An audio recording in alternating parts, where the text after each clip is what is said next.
Glória a Deus. Pai do Senhor, irmãos. Trouxe o livro? Então vamos estudar o livro. Vamos ler no Evangelho de Jesus, segundo escreveu Lucas, capítulo 18, a partir do versículo 35. Pastor Osmar Noronha, pastora Sônia, prazer muito grande poder estar aqui. Louvar a Deus pela vida do pastor Mariuzan, evangelista César. Tem sido aí muito receptivos. Eu fiquei sabendo que o pastor Osmar foi pastor em Água Boa. 12 anos, 2 meses e 2 dias. 12 anos, 12 meses e 2 dias. Há um mistério com 2 aí, né? Jesus mandou de 2 em 2, eram 12 discípulos oficiais. Eu sempre tive vontade de pregar em Água Boa.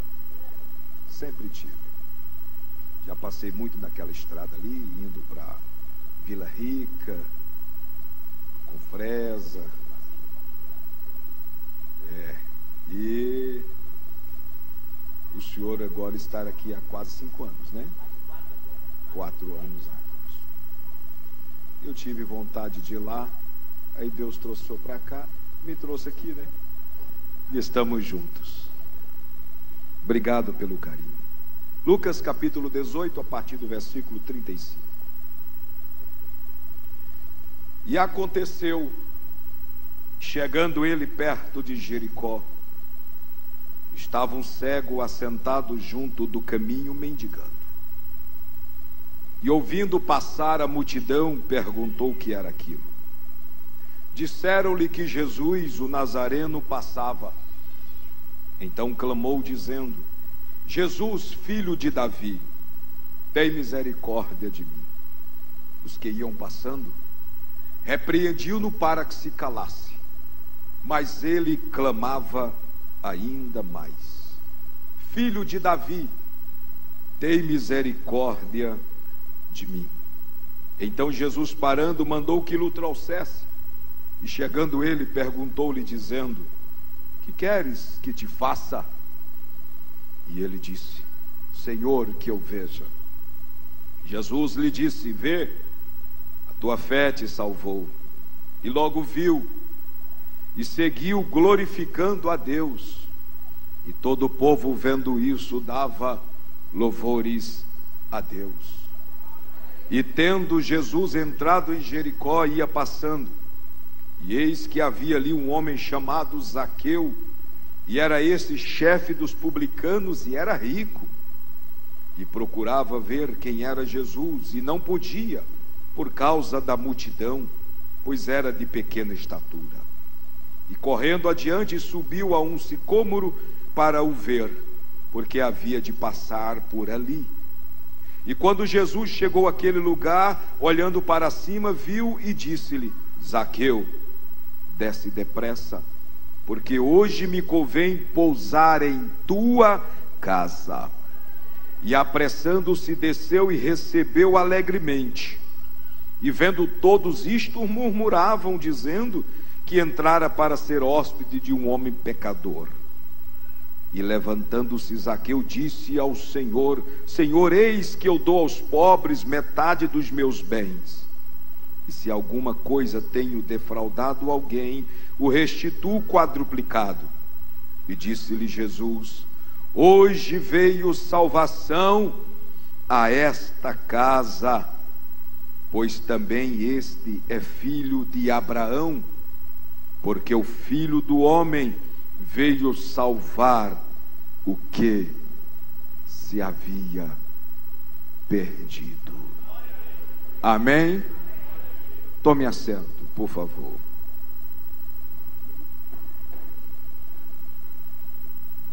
Meus irmãos, nesta manhã, mais uma vez, nós temos a palavra de Deus.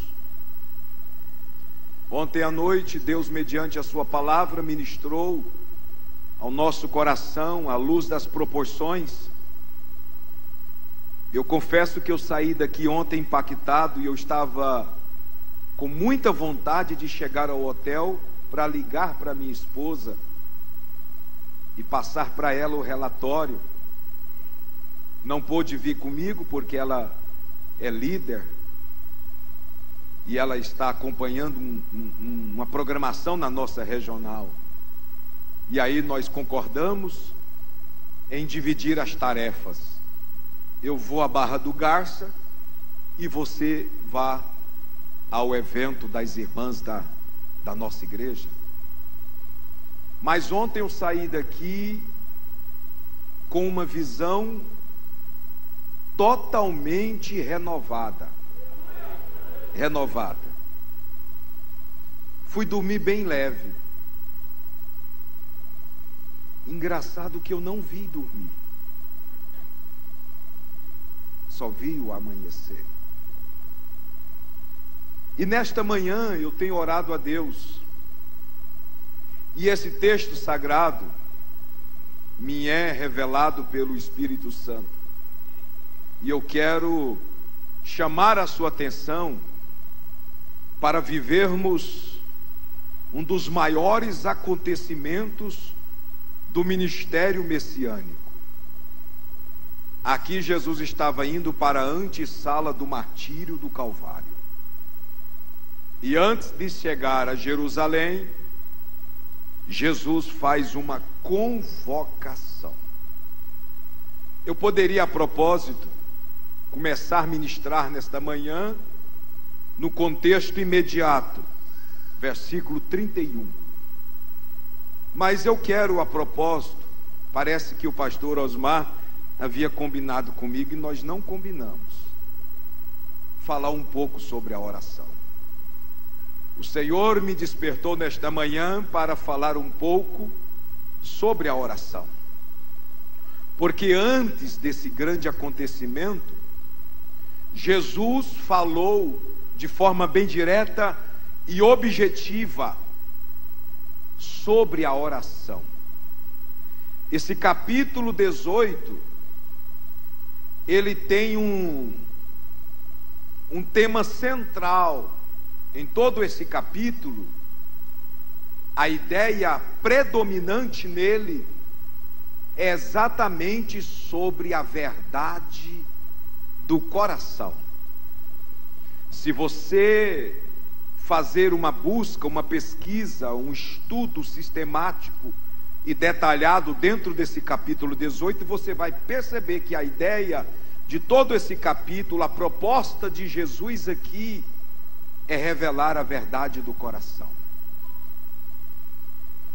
Capítulo 18, a partir do versículo 1 até o versículo 8, ele começa tratando sobre uma parábola, e ela tem título: a parábola da viúva persistente. O que Jesus começa aqui é fazer exatamente um esclarecimento de motivação. Diz aqui que contou-lhes também uma parábola sobre o dever de orar sempre e nunca desfalecer. Ele começa ministrando não somente para os seus discípulos, mas aqueles que estavam em sua volta, porque Jesus teve momento que ele falou na particularidade com os seus discípulos, mas teve momento que ele falou para os seus discípulos e também para aqueles que estavam presentes de alguma forma, buscando alguma ocasião, a fim de que pudesse pegá-lo no contrapé da palavra. Jesus começa dizendo que o dever de orar sempre e não desanimar, não desfalecer. E aí ele diz que havia na cidade um certo juiz. E eu falei para vocês aqui ontem, o que é parábola não é história de carochinha, irmãos. Exemplo de grande verdade. É um quadro imaginário transmitindo uma grande verdade. E ele diz que esse juiz nem a Deus temia, nem respeitava os homens. Era alguém muito grande, muito orgulhoso.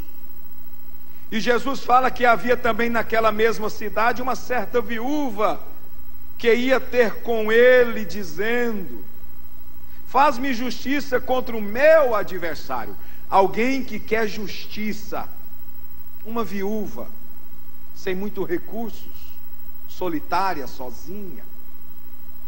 E ela busca naquele juiz a única opção de resposta para a solução daquilo que afligia sua alma, era aquele homem da cidade, aquela autoridade máxima, o juiz. E ela viu naquele juiz a possibilidade de resolver essa questão, porque um adversário, alguém insistentemente afligia a alma dela, perseguindo ela. E ela clama, pedindo: faz justiça contra o meu adversário. É como se ela estivesse dizendo: eu não aguento mais ser perseguida.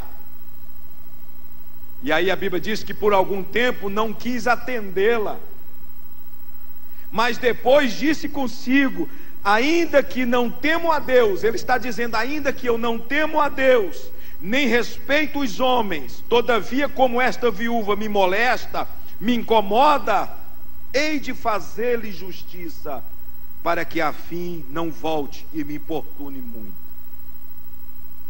Ele não quer ser incomodado por alguém tão insignificante, sem muita expressão, sem destaque na cidade, uma viúva. Mas ele não quer ser incomodado. E aí ele diz: mesmo que eu não temo a Deus, não tenho respeito pelos homens, ele está querendo dizer o seguinte: eu sou o dono da cocada preta, eu faço o que eu quero na cidade, eu sou o juiz, eu sou a autoridade máxima. Ele disse: eu vou atender esta mulher porque ela fica batendo na minha porta, ela vem no meu gabinete, onde eu estou ela está pedindo. E aí o Senhor disse: ouvi o que diz o juiz injusto? E aí o que Jesus faz aqui? Ele torna notório que aquele juiz que não tinha nada a ver com Deus, que não tinha respeito pelos homens, atendeu o pedido daquela viúva. Quanto mais Deus. Jesus diz: e Deus não fará justiça aos seus escolhidos, que clama a Ele dia e noite, ainda que tardio para com eles? Jesus está dizendo: olha, nós temos que bater na porta de Deus, a porta vai abrir. Nós não podemos desanimar, desfalecer, deixar de acreditar que Deus não está ouvindo. Ele está ouvindo sim. A questão não é Deus ouvir, a questão aqui é entender a soberania de Deus. Ainda que tardio, Deus vai fazer, mas cedo ou mais tarde a resposta virá. Nossa missão é clamar, nós temos é que continuar pedindo e insistindo. Agora o dia da resposta é Ele que sabe. Nós não vamos parar, nós não vamos desistir, ainda que tardio. E aí Jesus coloca aqui sobre o arrebatamento da igreja. Ele aproveita no pacote e coloca aqui sobre a fé perseverante de aguardar a vinda dele.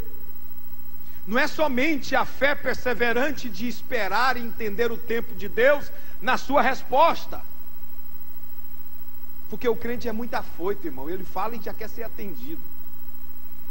Ele já acha que porque ele é crente tem que sentar no banco da frente do carro celestial e já quer ir na janela. E aí ele pensa, porque ele é crente, porque ele vem para a igreja, porque ele lê a Bíblia, porque ele tem uma vida separada, Deus tem que atender o pedido dele na hora que ele quer, igual o menino chorão. Aí Jesus termina no versículo 8 dizendo: digo-vos que depressa lhes fará justiça. Deus fará. E aí ele coloca aqui: quando porém vier o Filho do Homem, porventura achará fé na terra? Ele está dizendo: vocês vão ter fé suficiente para esperar a minha vinda?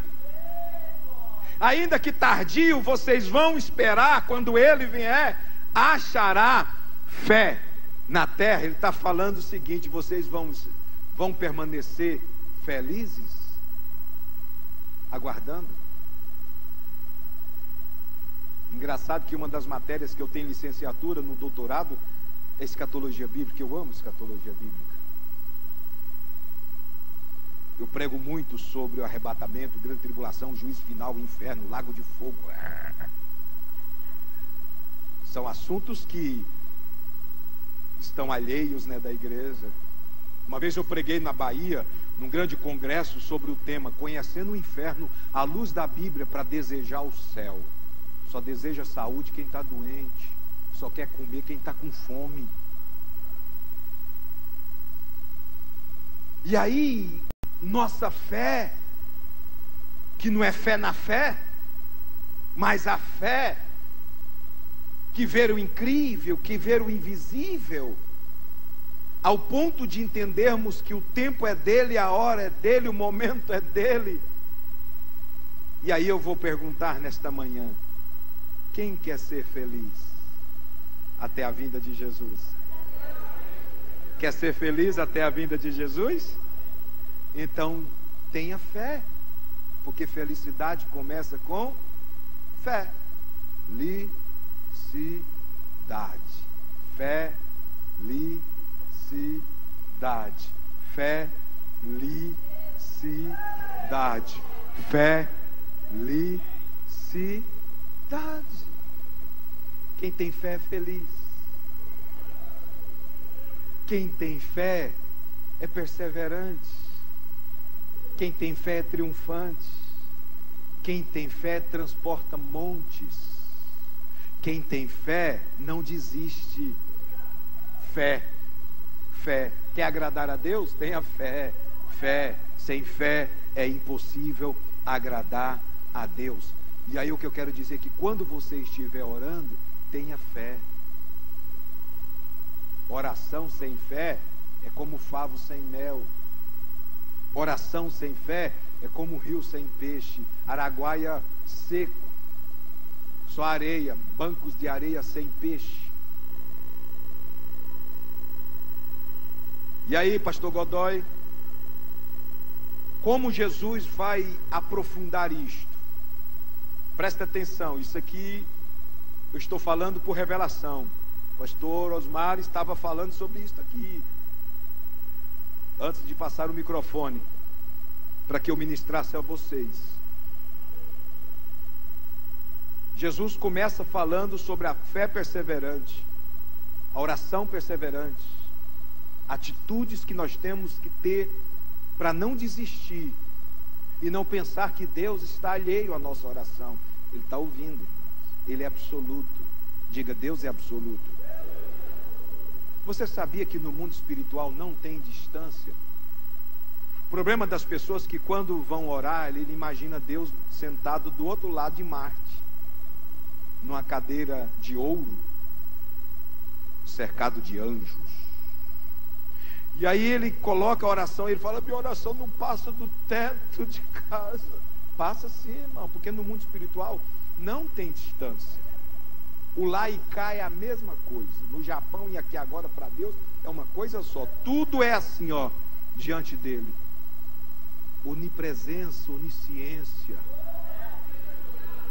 Ei, Deus não está conosco porque Ele se encaixa no nosso tempo. Não, nós estamos diante dele porque Ele permite estar. Porque tudo está bem pequenininho na palma da sua mão, assim, ó. Deus está perto, está o Senhor. Então quando você for orar, pode ter certeza que Deus está assim, ó. E se colocar todos os crentes da terra orando no momento só, milhões de crentes orando no momento só, Ele vai ouvir todas as orações de uma vez só, individualmente. Ele ouve a voz de cada um e sabe quem é que está falando. Então se coloque bem perto. Você sabe qual é o lugar mais alto que Ele permite a gente estar? É aos pés. É só até os pés. E nos pés o lugar é seguro. Então continue orando, Continue clamando e batendo na porta. Agora, como é que nós vamos orar para ser atendido? Primeiro, persistência, perseverança. Segundo, como nós vamos orar? Aí vem a outra parábola: o fariseu e o publicano. Aí ele vai mostrar dois homens que subiu ao templo. E aí ele vai trazer uma aula sobre isto, porque agora aqui essa outra parábola, ela tem destino. Começa no versículo 9, olha a quem foi dirigida a parábola. E disse também esta parábola, e disse também, esse também aqui, pastor Osmar, tem um sentido absoluto e único e proposital. A primeira foi para os discípulos. A segunda parábola também significa que destaca da outra. Disse-lhe também esta parábola a uns, quer dizer, alguns que ali estavam, a uns que a si mesmo confiavam em si mesmo. Coloca lá no Data Show. E disse também esta parábola a uns que confiavam em si mesmo. E agora vai falar para esse grupo que se coloca acima da média, que confiavam em si mesmo, crendo que eram justos e desprezavam os outros. Então a parábola tem destino. Aí como é que ele faz aqui? Ele coloca dois homens subiram ao templo para orar. Está tratando de oração. Um era fariseu e o outro era publicano. Versículo 11, o fariseu estando em pé. Agora aqui ele começa a destacar. Interessante que ele começa a falar do fariseu. Eu fico impressionado com isso aqui.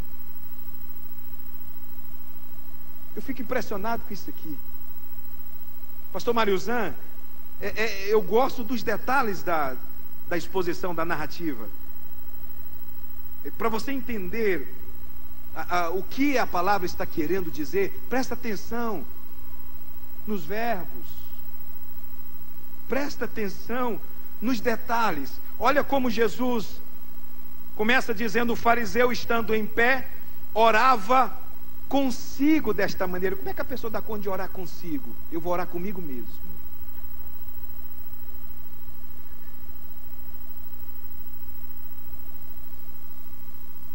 Nós não temos um ditado aí que vai: irmão, ora comigo. Vamos orar, ora aqui comigo. Até aí tudo bem. Ou seja, vamos orar juntos, né? Ora comigo. Orar a quem? A Deus. Mas esse fariseu, ele ora com ele mesmo. Isso aqui chama-se oração e visão de avestruz. Você sabe o que é avestruz? É aquela ave que tem o pescoço bem grande, a única que consegue virar a cabeça e olhar lá no umbigo. Egocentrismo. Orar consigo mesmo. Oração de avestruz, visão de avestruz, olhando para dentro do ventre dele. Interessante que a pessoa tem um ditado aí, ele fala assim: ora para mim. Como eu vou orar para você? Eu oro para Deus por você. Irmão, faz uma oração forte para mim. Oração forte para mim, meu irmão, não é mágica, não é abracadabra. Epa, opa, manto.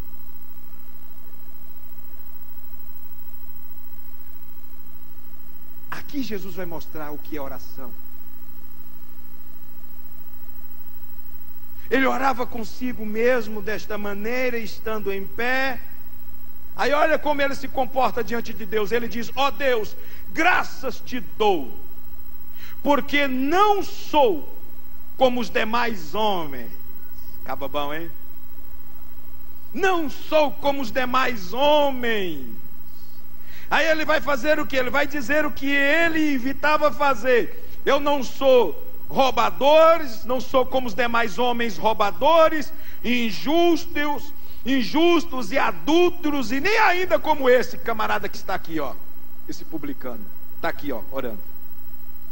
Cabo é bom. Olha aqui para mim, Deus. eu não sou ladrão. Olha aqui para mim, Deus, eu não sou injusto. Olha aqui para mim, Deus, eu não sou adúltero. Eu sou diferente. Ele quer chamar a atenção de Deus por aquilo que ele não faz.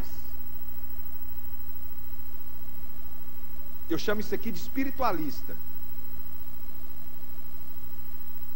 Você sabe como é que o espiritualista se comporta no nosso meio? Ele é diferente dos outros, ele não se mistura. Eu não, irmão, isso aí contamina. Vou mexer com isso não, irmão, isso não é de Deus não. Olha, irmão, eu sou muito santo. Espiritualista é isso, ele olha para o outro, vê o outro inferior a ele, a espiritualidade dele. Então não posso, irmão, não posso ficar muito tempo aqui com vocês, porque Deus não me permite estar. Mas esse negócio de não me chame.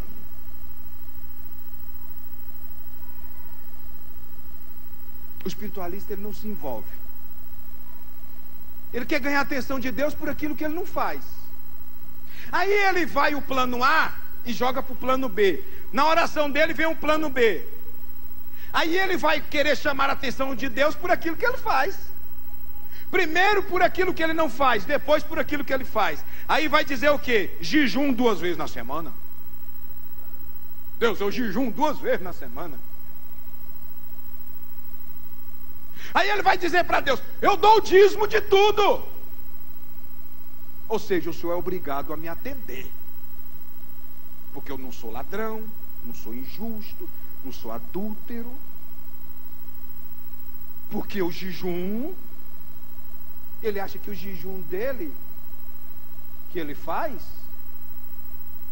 é para Deus. Ninguém faz jejum para Deus, você faz jejum para você mesmo.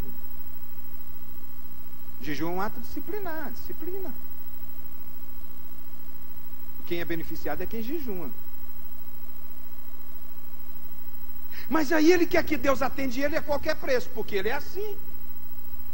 E ele acha que pode colocar Deus contra a parede. Então tem pessoa que quando vai orar, ele não vigia na oração. Aí ele fala e não é atendido, vai dizer, Deus não está me ouvindo. Ele está ouvindo. Ele ouve tudo, mas nem tudo ele responde. Porque a pessoa pensa que é merecedor do favor de Deus, e que Deus é capricho dele, é o boneco dele. Aí ele vai dizer o que? Oh Deus, já viu? Larguei tudo para te servir. Ó Senhor, quando eu era do mundo, só lembra? Agora eu estou aqui, ó. Vai numa chantagem emocional com Deus, achando que Deus vai deixar se levar por aquilo que ele fala. Irmão, Deus não se deixa ser convencido, porque Deus é Deus. Não, irmão, a nossa oração não é para convencer Deus das coisas e mudar Deus, não. A oração é para mudar a gente, para a gente entender que Deus é Senhor, que Deus é grande, que Deus é poderoso, que Deus é glorioso. Eu é que tenho que me enquadrar à vontade dEle.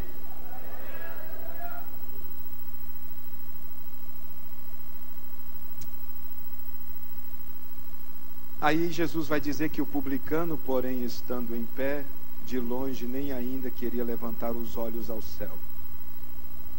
Aí Jesus diz, mas batia no peito, dizendo, ó Deus, tem misericórdia de mim, sou pecador.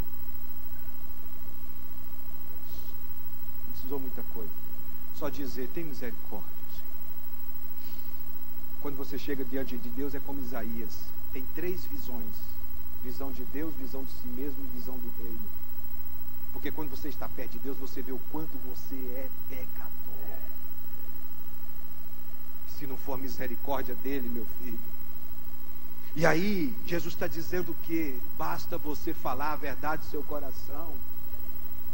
Não é exigir as coisas.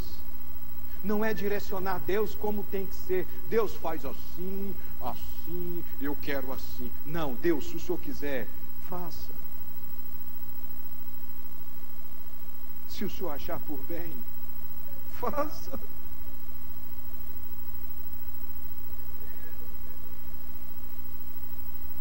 Se você mudar o seu jeito de orar, você pode ter certeza que Deus vai fazer. É por isso que Tiago falou que nós oramos e não somos atendidos, porque nós oramos mal. Nós não sabemos pedir.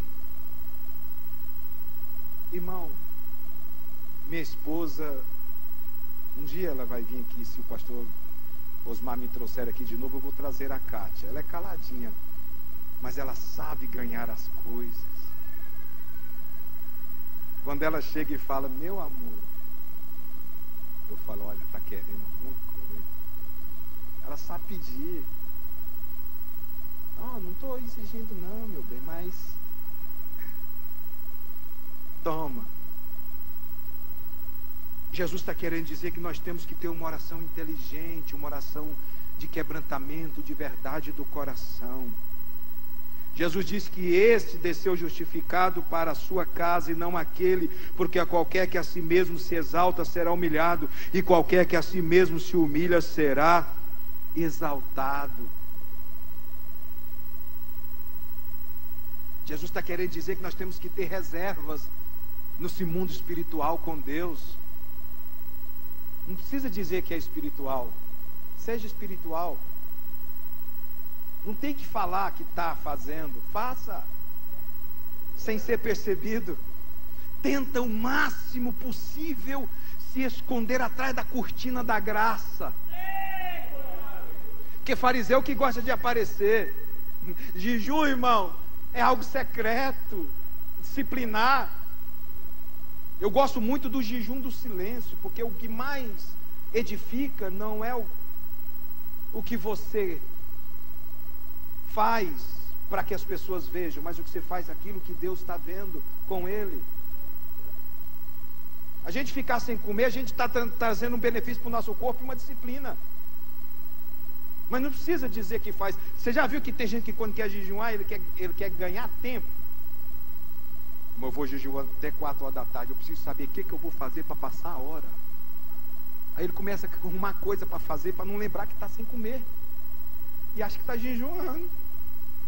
Jejum não é o tempo que você fica sem comer, é o tempo que você fica com Deus.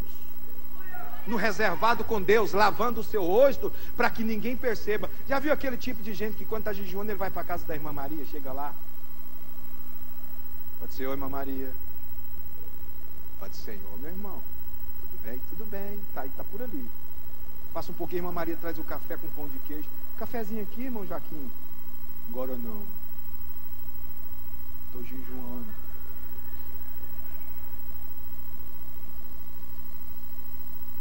Que recompensa, que glória tem isso. O que Jesus falou? Quando você for orar, vai para a rua, para a esquina, para as praças. Quando você for orar, entra no teu quarto, fecha a porta atrás de você, e em secreto, é o seu secreto com Deus, é o seu reservado com Deus, é a sua particularidade com Deus. E aí, como é que eu faço? Em secreto. Eu me dirijo a Deus no jejum do silêncio, no jejum do alimento e no jejum do silêncio, porque o que contamina não é o que entra, é o que sai. Então o jejum de ficar em silêncio é mais poderoso do que o jejum de ficar sem comer, de frear a língua, que contamina todo o corpo, esse pequeno órgãozinho violento que fere. Então vai lá para o seu secreto. Sabe o que Deus falou comigo esta manhã? O que está faltando na sua vida é o reservado, é o secreto com Deus, é fechar a porta atrás de você, é rasgar o coração diante dele, é ter ligamento, intimidade com ele no silêncio. A Bíblia diz que em secreto você fala com Deus, e Deus no secreto lhe responde.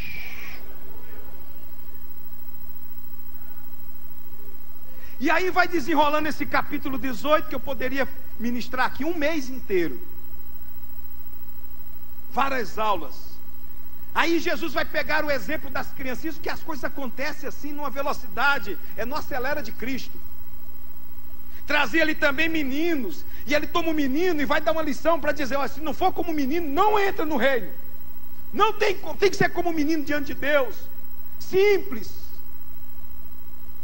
E aí de repente aparece um rico lá, um príncipe. E aí ele: bom mestre, bom mestre. Aí ele chama o Senhor de bom mestre. O que hei de fazer para herdar a vida eterna? Jesus diz: por que me chamas bom? Ninguém é bom senão um que é Deus. Dá logo uma lapada nele, uma paulada nele. Já viu aquele camarada que chega assim e fala assim: reverendo. Fala assim: chefe. Irmão, odeia essa palavra chefe. Ô chefe. Ó o chefe. Não tem chefe não, irmão. Aí ele vai. Jesus diz: sabe os mandamentos? Não adulterarás, não matarás, não furtarás, não dirás falso testemunho, honra teu pai e a tua mãe. Aí ele diz: todas essas coisas tenho observado desde a minha mocidade. E quando Jesus ouviu isto, Jesus pensou: esse camarada está achando que ele é certinho, né? Que ele é bonzinho, que ele é... então tá bom. Jesus, ouvindo isso, disse: ainda te falta uma coisa. Te falta uma coisa. Você que se acha tão perfeito, vende tudo o que tens, reparte aos pobres, e terás um tesouro no céu. Vem e segue-me. Jesus está querendo dizer que no céu não entra bagagem. Abre mão. Jesus não estava querendo que ele vendesse as coisas dele para dar para o povo, não, irmão, ele ficasse pobre, não.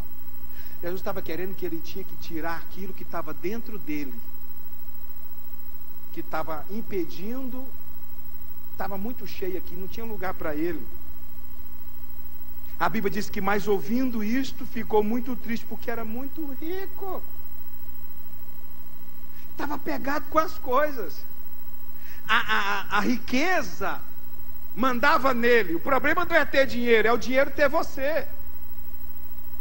O problema não é... você pode guardar dinheiro na poupança, no banco, na bolsa de valor, debaixo do colchão, na caixa d'água, dentro de um saco plástico.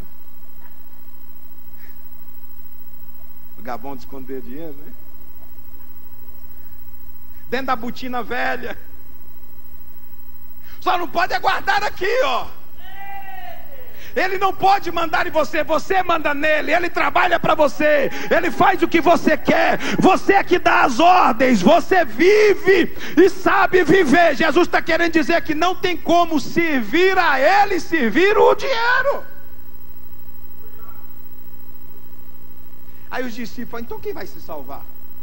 Porque aí Jesus falou como é difícil entrar no rico no céu. Não é porque é rico, é porque é a riqueza que manda nele.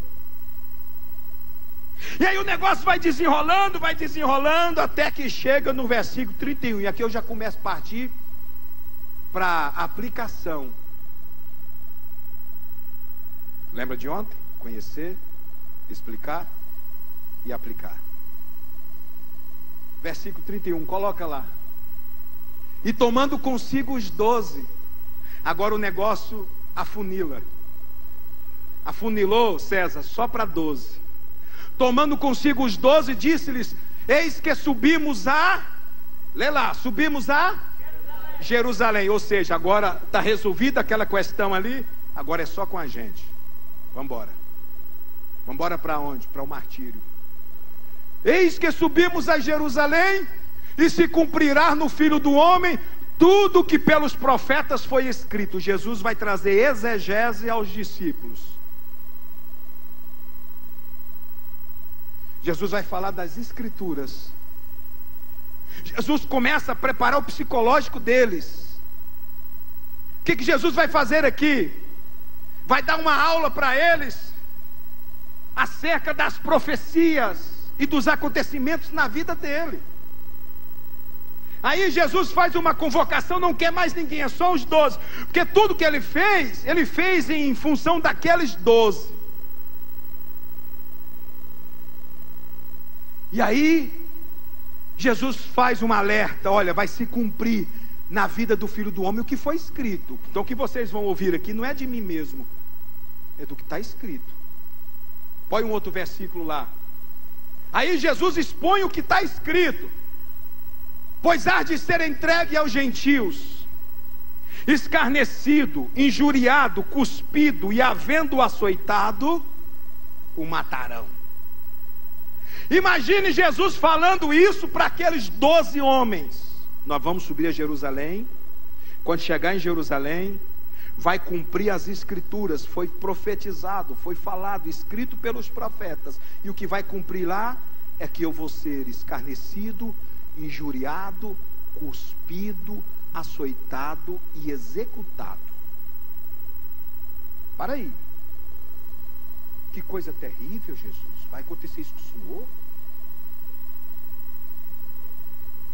Jesus está falando que ele vai se tornar um cordeirinho indefeso. Presta atenção nisso aqui, que é muito importante para você entender o porquê do cego e porquê de Zaqueu.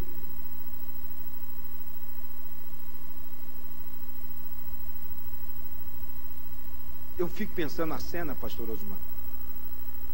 Jesus falando assim: olha, eles vão me escarnecer de mim, me injuriar, cuspir, açoitar, me maltratar, me humilhar. Eles vão me matar. Eu penso os discípulos, como que eles ficaram assustados, olhando para Jesus, pensando: meu Deus, a gente tem que fazer alguma coisa para impedir isso. Só que aí Jesus refresca a memória deles. E havendo açoitado, mas aí Jesus diz o quê? E ao terceiro dia ressuscitará. O que Jesus está querendo dizer? A promessa é maior do que o deserto. A promessa e a vitória é maior do que o sofrimento. Jesus está querendo dizer: tem que acontecer. Ser injuriado, cuspido, açoitado, executado. Mas isso é café pequeno. Não vai adiantar nada. Eu vou ressuscitar. Eu vou ressuscitar. Bota o outro versículo para vocês ficarem pasmados. E eles nada disto entendiam. Aí, irmão, como é que faz? O mestre dos mestres está falando, César. Quem está dando aula aqui é Jesus. Quem está expondo a palavra é Jesus. E eles nada disso entendiam. E esta palavra lhes era encoberta, não percebendo o que lhes dizia. Eles não estão entendendo. Jesus está falando, não está entendendo. Já viu aquele tipo de gente, quando você está ministrando, pregando, ele fica assim, ó. E aí depois que masca, acabou o açúcar, ele tira e põe lá debaixo da cadeira para estragar a cadeira da igreja. Além de não entender o que está sendo falado, ainda traz prejuízo no patrimônio. Mas a questão aqui não é de entender a aula e a exposição dos acontecimentos, é aceitação. É na tônica de dizer assim: não é possível que vá acontecer isso com ele. Alguém tão poderoso que andou sobre o mar, que ressuscitou morto, que fez isso, que fez aquilo, que multiplicou pães e peixes. Alguém tão poderoso que expulsou demônios e legiões, se tornar alguém tão indefeso, um cordeirinho tão frágil, de ser escarnecido, injuriado, cuspido, açoitado, executado. Ou seja, eles não querem aceitar a ideia de que Jesus tinha que se entregar daquela maneira. Mas os discípulos não estão entendendo que era necessário aquilo para que houvesse salvação, reconciliação. Jesus estava mostrando para eles o preço do pecado. E aí, como eles não querem entender pela exposição, vai ter que entender na prática. Vamos adiar um pouquinho a subida a Jerusalém e vamos passar em Jericó. Eis a razão por que ele vai a Jericó. E aí Lucas começa dizendo o quê? Que aconteceu. Olha lá. O que está escrito? Diga. E aconteceu. Para aí. Aconteceu que chegando ele quem? Ele quem? Aconteceu que chegando ele perto de Jericó. Como eu vim aqui ministrar para vocês, eu vou tirar também algumas dúvidas aqui agora. E nós já estamos caminhando para a conclusão. Tem gente que quando vai ler lá em Mateus, capítulo 20, versículo 29, que é o mesmo acontecimento, em Marcos, capítulo 10, versículo 46 a seguir, que é a mesma situação, vai ver que Mateus e Marcos está falando assim, Jesus saindo de Jericó. Saindo de Jericó. Quem já viu lá escrito? Jesus saindo de Jericó. O menino do Data Show aí tem capacidade de colocar rapidinho, então? Onde está? Mateus capítulo 20, versículo 29. Aí diz que aconteceu que Jesus, e saindo eles de Jericó, seguiu uma grande multidão. Segue outro versículo. Isso aqui é muito interessante. E eis que 2 cegos, é a mesma situação, o mesmo acontecimento. Está falando de 2 cegos, está falando que Jesus estava saindo de Jericó, assentado junto do caminho os 2 cegos, ouvindo Jesus passar, clamava dizendo, Filho de Davi, tem misericórdia de nós, certo? Bota lá Marcos capítulo 10, versículo 46, isso aqui é fantástico, é fenomenal. Se você aprender somente isso aqui, já compensou minha vida de Goiânia aqui, tá? Marcos, olha, versículo 46.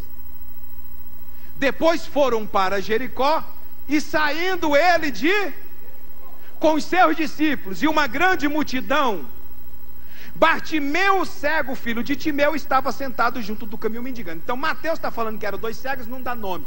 Marcos está falando que era um cego e tinha nome. Mateus está falando que ele está saindo de Jericó, Marcos está falando que ele está saindo de Jericó, e Lucas está falando que ele está chegando em Jericó. Quem é que está falando a verdade?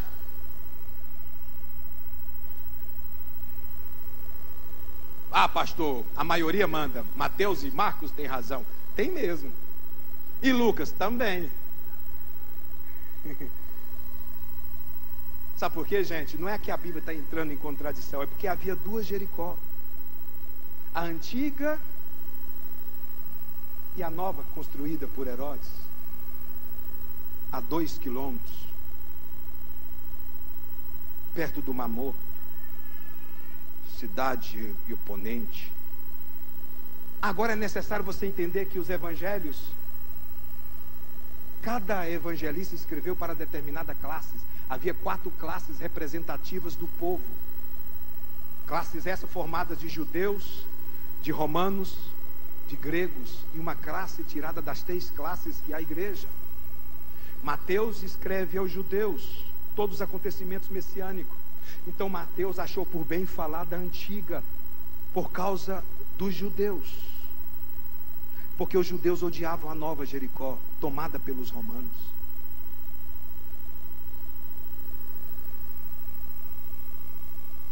Marcos escreve os acontecimentos messiânicos aos romanos. E aí Marcos vai falar da antiga Jericó, porém trazendo a identidade de um cego. Mas Lucas, que escreve aos gregos de origem grega, vai direcionar o evangelho todos aos gregos, e ele fala só de um cego, não dá nome, porque o ponto central e o foco é ele. Volta lá, você vê, e aconteceu que chegando ele, Lucas está focado só na pessoa de Cristo. Mateus foca em 2, Marcos foca em 1, ainda diz nome, e Lucas achou por bem não. O ponto central é ele. Aconteceu que chegando ele, perto de Jericó. Lucas está querendo dizer, as coisas acontecem porque ele chega. Ele chegou lá. E chegando ele, quem? Onde Jesus chega, acontece, gente. Onde Jesus está, acontece. Aconteceu. Está lá um cego junto do caminho. Jesus já tinha saído da antiga Jericó, já estava chegando na nova. E agora, o que acontece? Com a presença de Jesus, mobilizou a cidade. O que a presença de Jesus faz? Atrai as multidões, as pessoas. Ou seja, Jesus é o único que atrai o povo. Não é você que ajunta o povo. O povo vai por causa de Jesus. Ei, irmão, meu grupo está uma benção, irmão. Eu estou fazendo uns negócios lá, diferente. O povo vai, irmão, porque Jesus está lá. Quem atrai é Jesus, não são os métodos. É Jesus. Onde Jesus está, irmão, o povo vai. A presença de Jesus é que faz a diferença. A multidão saiu da cidade e veio ao encontro dele. E quando Jesus estava ali, aproximando dessa nova Jericó, diz a tradição, pastor Osmar, que havia 12.000 sacerdotes que moravam lá. As maiores repartições romanas estavam estabelecidas lá. Por isso que os judeus não gostavam muito dessa Jericó. E o que acontece? Quando o povo ia encostando em Jesus, ia fazendo barulho, irmão. Porque onde Jesus está, tem barulho, viu? Irmão, quando Jesus chega, movimenta mesmo, o negócio agita, acelera. A presença de Jesus provoca no povo o desejo de fazer barulho. Eu duvido um culto que Jesus está nele, que haja silêncio. O culto que Jesus está, tem barulho, tem glória, tem aleluia, tem louvores, tem festa. A reunião que Jesus está é diferente, irmão. O horário, a gente não vê passar o horário. Já viu aquele culto que você fala assim, meu Deus, hoje foi diferente. Não vi passar a hora, podia demorar mais um pouquinho. É porque o Jesus estava no seu culto. E aí, tem culto que Jesus não está? Tem, quando ele não é a razão do culto. Quando a proposta não é ele. Já viu aquele negócio assim, convida fulano, que fulano é bom. Ei, rapaz, fulano é canela de fogo, olho de fogo, língua de fogo, manto de fogo. Quando ele chega, irmão, ele revela identidade, CPF, endereço da casa, ele fala tudo. Aquele, rapaz, aquele camarada, ele é o cara. Acabou. Jesus ficou do lado de fora. Aí a pessoa está ali, fala meu nome Jesus, fala meu nome Jesus, fala meu nome. Está lá fora, como é que vai falar?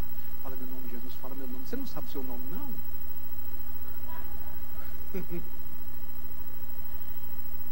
Só serve se tiver um sinal. Faz um sinal aí para a gente crer. Quando ele chega, irmão, você sabe qual é o sinal que Jesus está presente? Quando há louvor, quando há adoração, quando há o fluir dos lábios, exala o perfume da adoração. Onde Jesus está, ele provoca o desejo de fazer barulho. Você tem certeza que Jesus está aqui? Ontem à noite eu fiquei, irmão, eu vou fazer isso lá. Eu tenho que fazer essas bolinhas pulando, e o apito, e gente alegre. Eu falei, Jesus está aqui. Jesus está aqui, irmão. Jesus está aqui, irmão. O negócio é diferente, irmão. É radiante, é vibrante, é energia positiva, é glória de Deus, é fundamento, é paz, é louvor, é felicidade. Jesus está aqui. Onde Jesus está é diferente.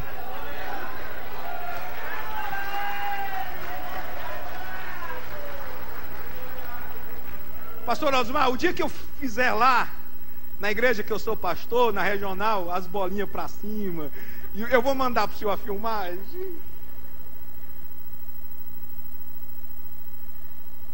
E aconteceu que chegando ele perto de Jericó, então Jesus provoca em nós e a gente provoca no cego. Você está vendo como é que é o negócio? Jesus provoca na gente e a gente vai e provoca no cego.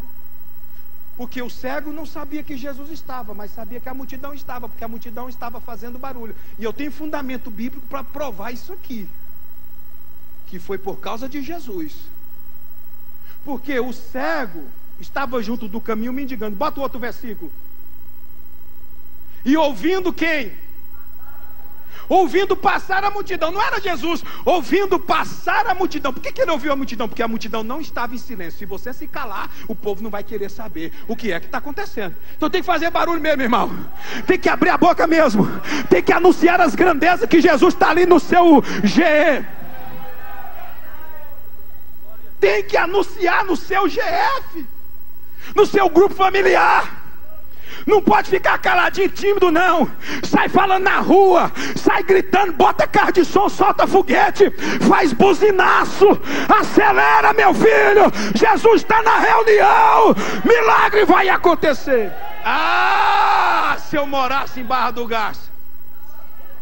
Estou querendo, não estou nem apologia, estou fazendo proselitismo não, mas se eu morar, irmão, eu gostei tanto desse negócio. Eu estava ali no hotel pensando, ô Jesus, se eu morasse aqui, se eu dá vontade de congregar aqui, irmão, congregar nessa igreja. E se eu fosse liderar um GF desse, irmão, ah, irmão, era foguete, era buzinaço na rua, era tambores, era gritos. Não é acelera? Irmão, eu já ia fazer assim. O culto é lá na casa da irmã Agripina, do irmão Astrogildo, né? Lá é o núcleo, né? É lá, é o anfitrião. Então o que eu faria? Faria diferente. Não, vai ser tal hora, já vinha de lá de cima da rua, direto para lá, multidão. Os guerreiros se preparam. E vai, já entrava na casa, nesse clima, buzina, pau, foguete. Aê! É! Eu tenho certeza que os vizinhos faziam assim, ó.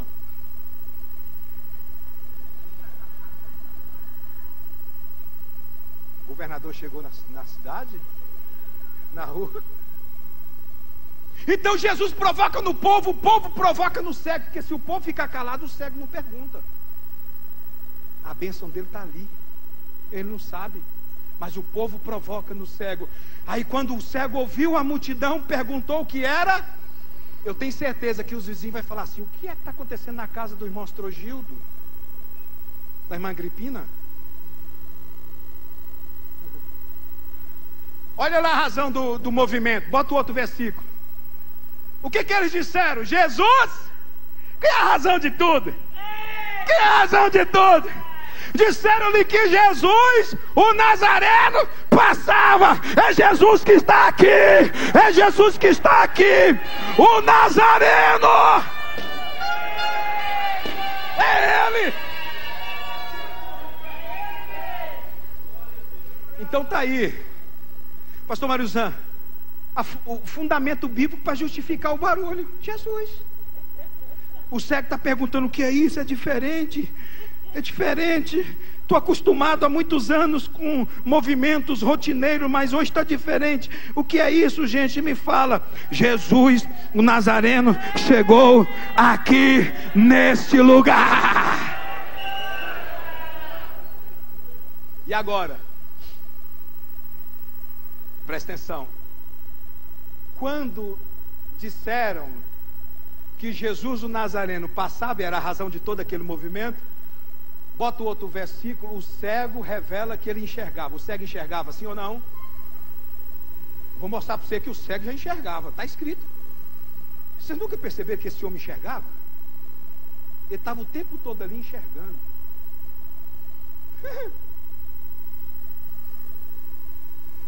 Já leu tanto, hein? Não viu o homem enxergando, hein? Quando disseram, volta o outro versículo para você identificar que ele enxergava.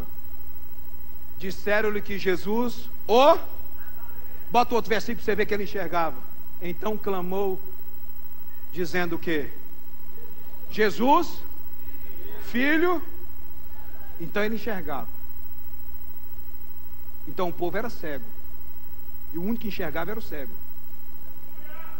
Então eu poderia dar um tema, a visão de um cego. Então eu posso dar um tema, a visão de um cego. O cego que enxerga é a multidão que era cega. Eu não estou falando de visão ótica, estou falando de visão profética, de Isaías capítulo 11. Ele não tinha visão física, mas tinha visão espiritual, visão reveladora da identidade do Messias. As pessoas reconheciam ele como de Nazaré, e ele diz, não é de Nazaré, esse é o filho de Davi, é o filho da promessa, esse é filho de Davi.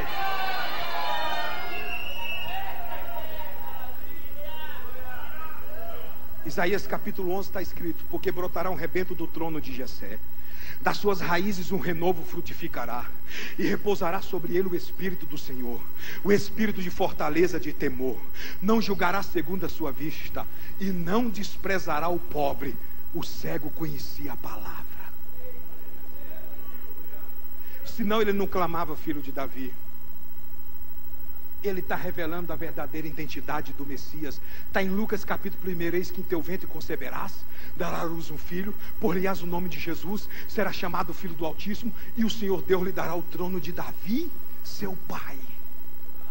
Está em Salmo de número 89: achei a Davi meu servo. Exegese chama isso. Ele diz: filho de Davi, tem misericórdia de mim. Para quem que Jesus parou? Não foi para a multidão. É esse cego que enxergava o que eles não enxergavam. Os fariseus não viam ele como Messias. Os doutores, os escribas e os sacerdotes, os discípulos nem conheciam ele. O dia que ele acalmou o mar e os ventos e a tempestade, a Bíblia diz que os discípulos disseram: quem é este que até o mar manda e obedece? Gente, andando com Jesus e não conhece Jesus, falando de Jesus, não sabe quem é ele, mas tem um trapilho, pobre, deficiente, mendigo, que conhece. E para terminar, um outro dia eu vou vir falar sobre Zaqueu, que é fantástico. Olha o outro versículo: os que iam passando repreendiam-no para que se calasse. Por que tentaram calar a voz do cego?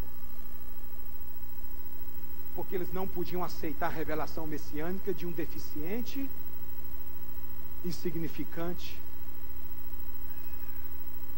A revelação messiânica, a identidade do Messias tinha que ser revelado por um fariseu, um doutor, um mestre, pelo sinédrio. Mas esse moço não tem nenhuma expressão, não tem anel de teologia, de teólogo, não é mestre no saber. A luz deles era alguém pobre, e havia um estigma sobre os deficientes. Por que ele estava fora da cidade, junto do caminho? Porque os deficientes não podiam permanecer muito tempo dentro da cidade, eram vistas como pessoas amaldiçoadas por Deus. Então eles entravam e saíam da cidade, mas a permanência, o ponto era fora. E aí ele clama, mas as pessoas querem apagar a sua voz, porque ele clamava e revelava o Messias, o filho de Davi. Eles não querem aceitar. Aceita alguém de Nazaré que faz milagre, um profeta, mas Messias não. Mas ele diz: é o filho de Davi. Mas ele clamava ainda, porque quem conhece ele não cala. Quem sabe que a oportunidade da vida não para. Quem sabe que a hora chegou, não desiste. Ninguém vai tampar a minha voz, ninguém vai puxar o meu tapete, ninguém vai me impedir. Eu vou clamar ainda mais. Ele é filho de Davi, sim. Ele é filho de Davi, sim. Ele é o Messias.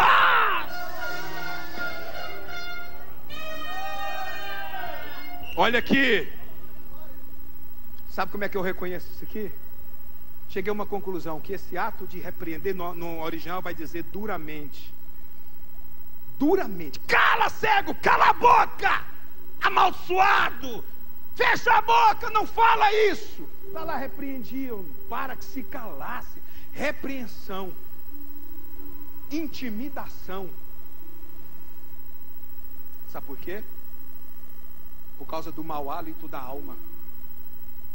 Você sabe o que é mau hálito da alma?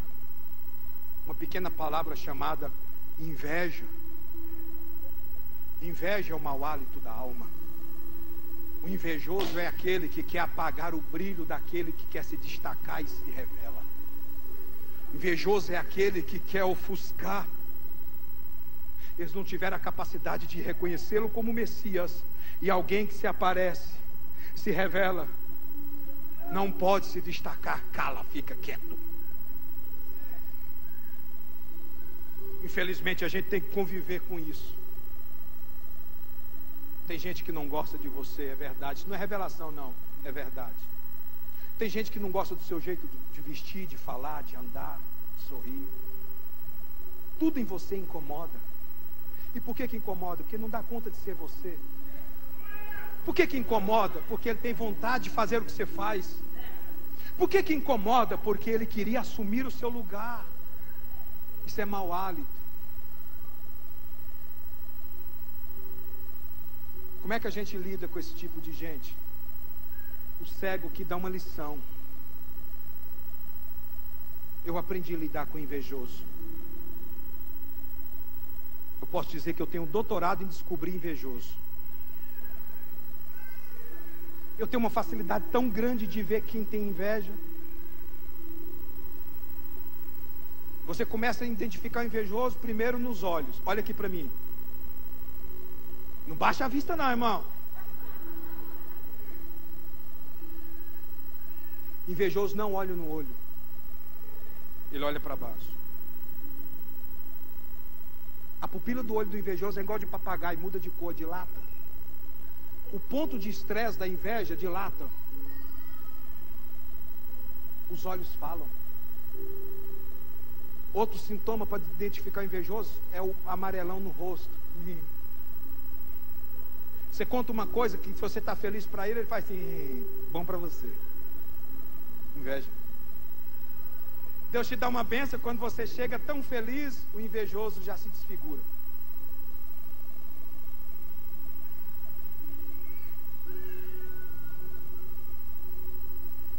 Deus me deu um antídoto para lutar contra o invejoso. Imagine eu, 47 anos de crente. Imagine eu, comecei a pregar com 12 anos de idade. Falei para vocês ontem, meu avô foi um dos grandes teólogos do estado de Goiás, um dos fundadores da igreja metodista, um mestre. Fui criado aos pés dele. Uma boa parte da minha biblioteca foi herdada do meu avô. Fui o primeiro pastor depois do meu avô, foi eu. Meu pai, um mestre no Antigo Testamento, por excelência, professor nobre. Então fui criado nesta voga. Eu nunca tive uma carteira assinada. Com 12 anos eu comecei a pregar. Minha primeira mensagem foi no oratório batista tradicional. Sabe com quantos anos eu comecei a namorar? A minha namorada tinha 13 anos. E eu tinha 15. Sabe com quantos anos eu casei? Ela com 15 e eu com 17. E nós viemos para Goiânia para fazer a obra, terminar o curso teológico e fazer a obra. Então a minha primeira, é Lerite que chama? É Lerite? Que negócio que paga INSS? Eu nem... GPS? Foi agora, depois que eu assumi a igreja como pastor, que começaram a recolher. Eu nunca fiz isso. Agora imagine pregando por esse Brasil, mais de 20 países, desde a infância. O quanto eu tive que lutar contra esse mau hálito em pessoas. Aí Deus me deu um antídoto, porque eu sofria muito. Porque eu fui criado num sistema materno. O filhinho da mamãe. Eu mamei no peito até os 5 anos de idade. Eu lembro quando eu mamava, tampava com a toalha. A mamãe, mama meu filho, eu mamava, tinha leite.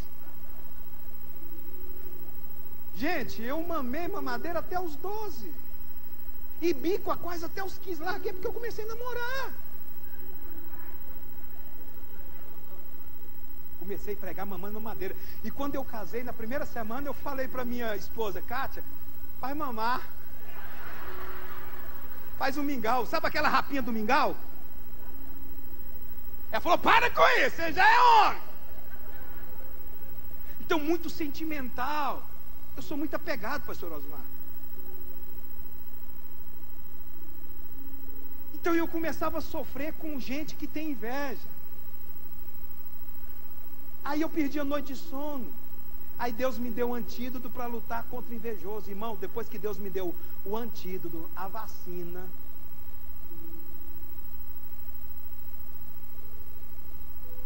como é que é o nome do remédio contra a picada de cobra? Específico pessoa tem ele. Quando eu vou para o mato, eu levo ele. Eu não saio para o mato sem específico pessoa de jeito nenhum. Principalmente quando eu amarro a rede lá para descer à noite, irmão, perigo. Alguém aqui sabe o que eu estou falando, né? No pé de Miritiba, de Boca Boa, de Piquezeiro. É o meu lazer, tá? Eu gosto. É o outro, o antídoto lá. Antiofítico. Eu tenho um antiofítico contra esse veneno do invejoso. Mas eu só vou revelar o antídoto aqui uma outra data que eu vier aqui. Quer ouvir agora?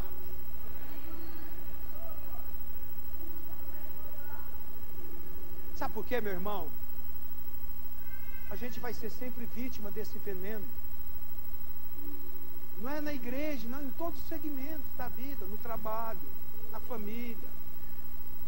Ah, pastor, o senhor está falando? Não, em todo lugar tem invejoso. No colégio. Às vezes a pessoa é doente daquilo ali. Você precisa de uma transformação, uma libertação desse mau hálito, uma cura, né? Tem remédio para mau hálito. E quando é alguma coisa crônica, você dá o house, leva o house. O amigo, então, meu amigo, toma esse house para a gente conversar. Mas a primeira coisa que eu aprendi na vida é não pedir Deus para matar o invejoso. Porque antigamente eu ficava tão indignado, e tem gente que fica tão revoltado, que ele acha que Deus vai colocar uma capa de pistoleiro. Ele vai orar e fala: Deus, vai lá e mata ele. Ele quer que Deus vira pistoleiro dele para matar o cara que tem inveja dele. Não funciona. Alguém, tem uns que é mais leve. Deus, coloca um câncer na boca dele. Está falando mal de mim, Senhor. Ah, Deus, o Senhor vai cobrar duramente. A carreta vai passar em cima das pernas dele. Ele não vai mais andar falando mal de mim. Não é aí não. Não funciona. Sabe o que Deus me ensinou? O método de Davi. Davi matava mesmo. A espada era tão cravada na mão que tinha que arrancar da carne. Ele matava os inimigos violentamente. Davi era sanguinário. Aí quando Davi percebeu que estava matando todos os inimigos dele, ele pensou: um dia minha vida não vai ter mais graça, porque eu não vou ter mais inimigo. Aí Davi entendeu que não era matar o inimigo, era orar por ele. Aí Davi dizia assim: Deus, dê muitos anos de vida para os meus adversários. Deus, não mata eles não, faz eles viverem muito tempo, só para que eles possam ver a minha prosperidade. Eles têm que ver a minha prosperidade. Eles têm que ver eu prosperando e sendo feliz. Deus, dá saúde, Deus. Faça ele ter uma visão muito boa, para que ele veja eu sorrindo, glorificando, te adorando, prosperando. Irmão, tem castigo maior para o invejoso do que ele ver você bem. Melhor do que a morte. Olha o que Davi dizia: preparas-me uma mesa perante mim, na presença dos meus inimigos. É você sentado na mesa e Deus te servindo, e o inimigo de longe: por que não sou eu?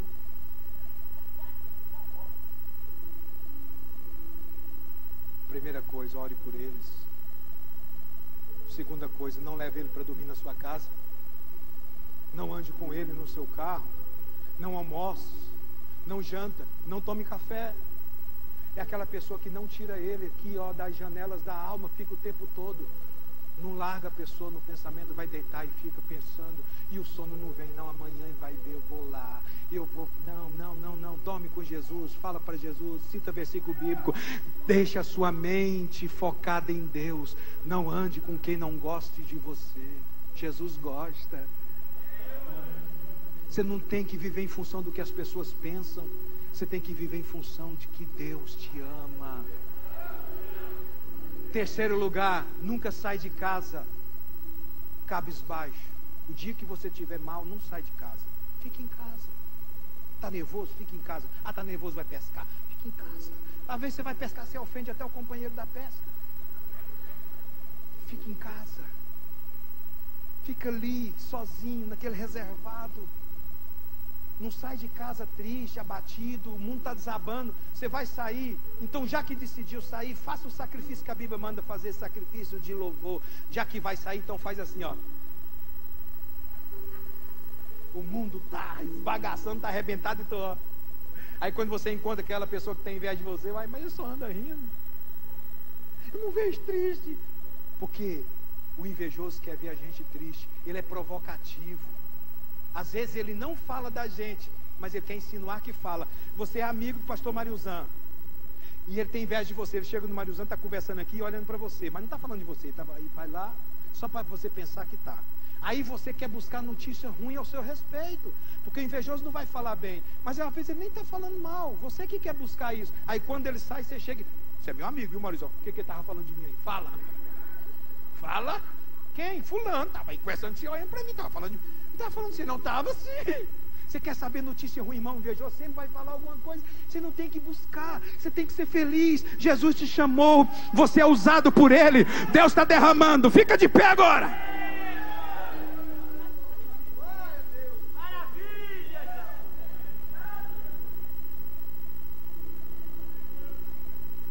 Pastor Osmar, pastor Mariuzan, César, eu estou fazendo a propósito no horário, viu? Eu sou muito caixinha com o horário, mas eu estou extravasando mais para compensar a vinda aqui. Eu não estou poupando. Não é o cachê que faz o pregador, é a visão dele. Não é embrulhar e ir para o hotel, é falar.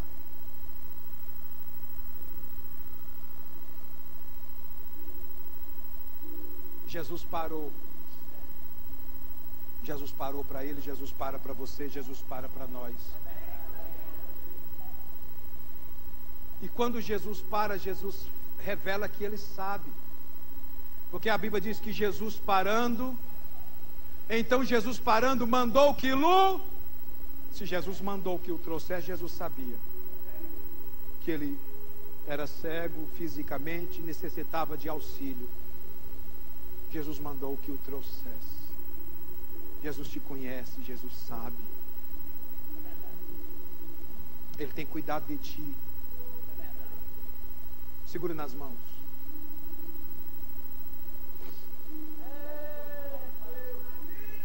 Olha para mim. Mandou que o trouxesse. E chegando ele, perguntou-lhe dizendo, Jesus sabe, mas quer ouvir. Aquela oração, tu sabes, ele está cansado de saber, ele sabe. Fala o que você quer, rapaz. Fala o que está no teu coração. É a verdade do coração. O que queres que eu te faça? Você sabe o que você quer? Tem que saber o que quer. A resposta cabe a ele, mas você pode falar. Ninguém sabe o que calado quer, fale. O que queres que eu te faça? E ele disse o que? Senhor, que eu veja. Senhor, que eu veja. Mas lá no versículo 35 diz que ele estava mendigando. Então para as pessoas ele pediu o natural, para Jesus ele pediu o sobrenatural, irmão. Entenda isso. Quando você for orar, não fica pedindo natural não. Natural você tem que correr atrás, acelera. Agora o sobrenatural para falar com ele. O impossível.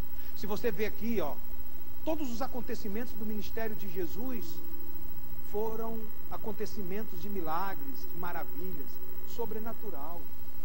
Ah, Jesus, me abra as portas. Irmãos, até porque eu acho que não é certo pedir portas abertas. O povo tem uma mania de ficar pedindo porta aberta. Ora para Deus abrir uma porta para mim. Eu não quero uma porta. Depois que eu fui entender esse negócio, eu parei de pedir porta. Irmão, eu estou precisando de que Deus abra uma porta para mim. Não, eu estou querendo que Deus me abra janelas. Está lá em Malaquias, eu abrirei janelas.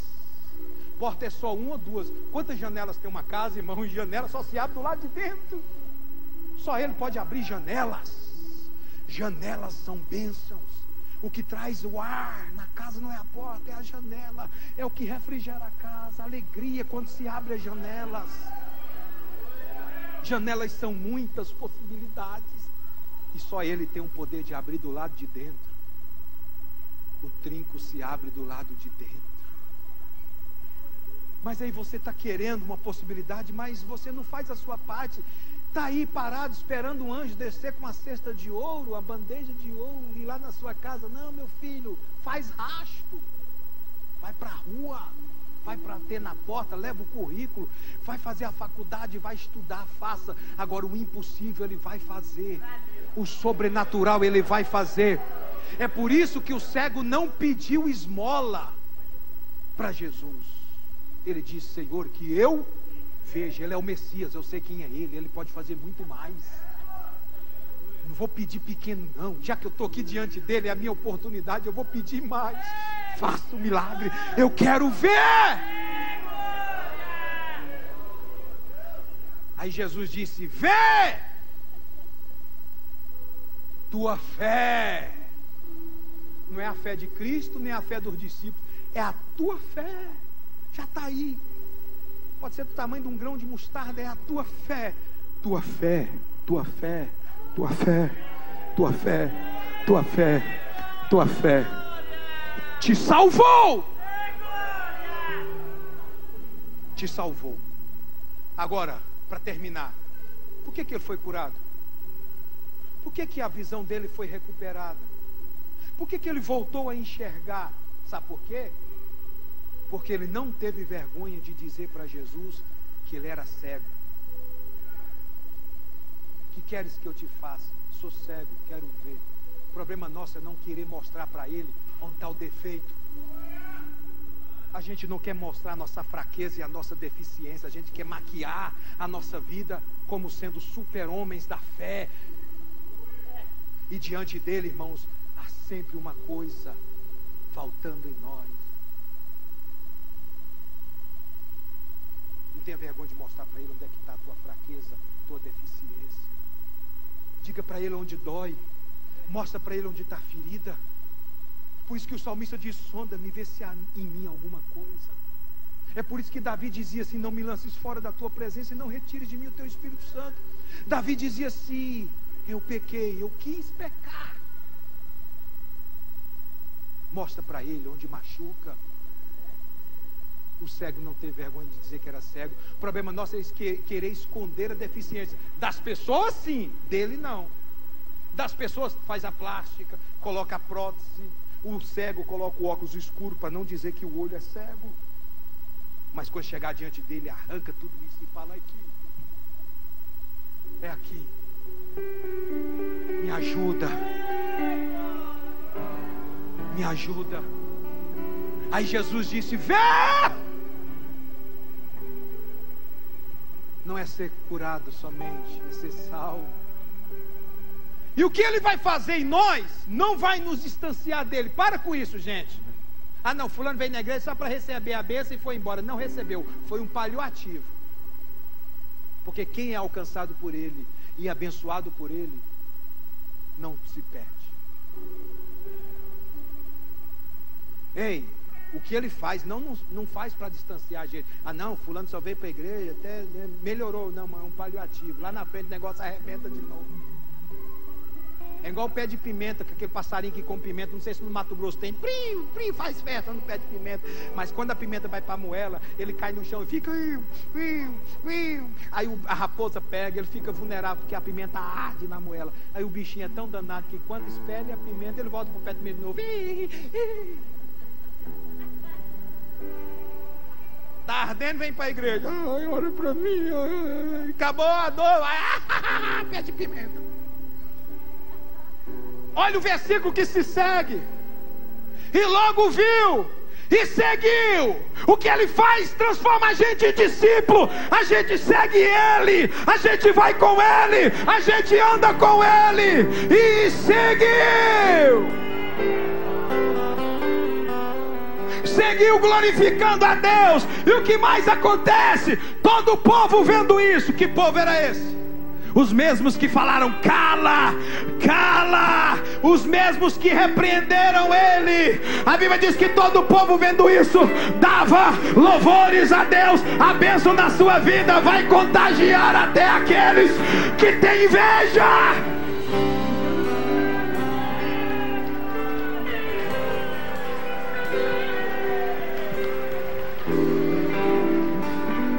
Coloca a mão no coração aí agora. Fecha os olhos. Agora eu vou profetizar.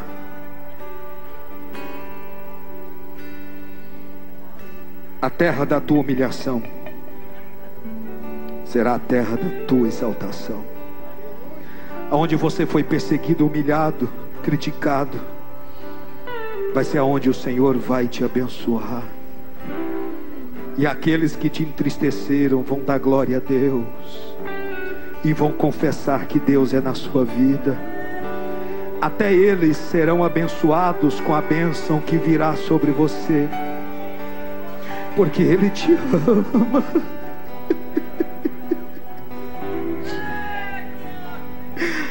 Porque Ele te chamou. No meio de mais de 7 bilhões de habitantes na terra, Ele te chamou. Não foste vós que escolhestes a Ele, mas Ele que escolheu. Ele te chamou. O que Ele vai fazer na sua vida e na sua família vai impactar vidas. O Senhor me trouxe de Goiânia a este lugar para dizer que a hora é agora, que o tempo de angústia está findando. O tempo de colher as mais ricas e selecionadas bênçãos chegou na sua vida. Jesus, o que Ele quer de você, esse espírito de gratidão, de reconhecimento. O que Ele faz vai fazer você seguir glorificando a Deus. É tempo de celebração, é tempo de louvor, é tempo de adoração.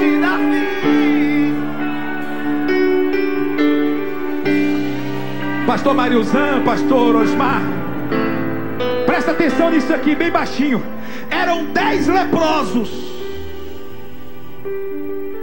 e eles falaram: se tu quiseres, podes nos tornar limpos. Jesus disse: eu quero ser limpo. E eles foram embora. Quantos foram curados?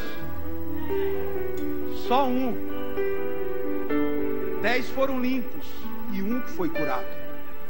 Aleluia. Ser limpo não é ser curado. Curado atestado diante do sacerdote. É verdade. O que volta, porque o que Ele faz não nos afasta dele. Aquele voltou para segui-lo, porque foi curado. Onde estão os outros? Só foram limpos. Só um paliativo. Só amenizou um pouco a mancha, a hanseníase. Mas o que voltou, voltou para agradecer, porque foi curado. O Senhor te ama. Ninguém vai impedir o que Ele tem na sua vida. Levanta a sua cabeça, mulher, porque Ele está entrando na tua casa. A tua filha vai voltar, o teu filho vai voltar. Tua casa vai celebrar, essa casa será pequena pelo que Ele vai fazer na sua vida. Eu vou dar 2 minutos para você. Adora Ele agora, minha vontade é de gritar.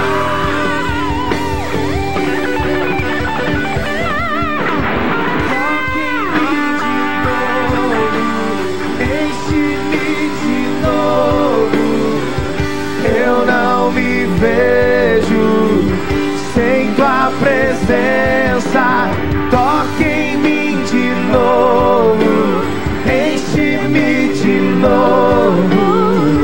Eu não me vejo sem tua presença. Eu me rendo, eu me rendo, eu me rendo a ti. Eu me rendo, eu me rendo, eu me rendo a ti. Olha aqui. Faz o seguinte: irmão com irmão, irmã com irmã, dê um abraço nele, como se estivesse abraçando Jesus. Nós somos um em Cristo Jesus. Nós estamos unidos no corpo. Você é muito especial. Por um minuto, adora Ele. Fala alguma coisa, libera alguma palavra.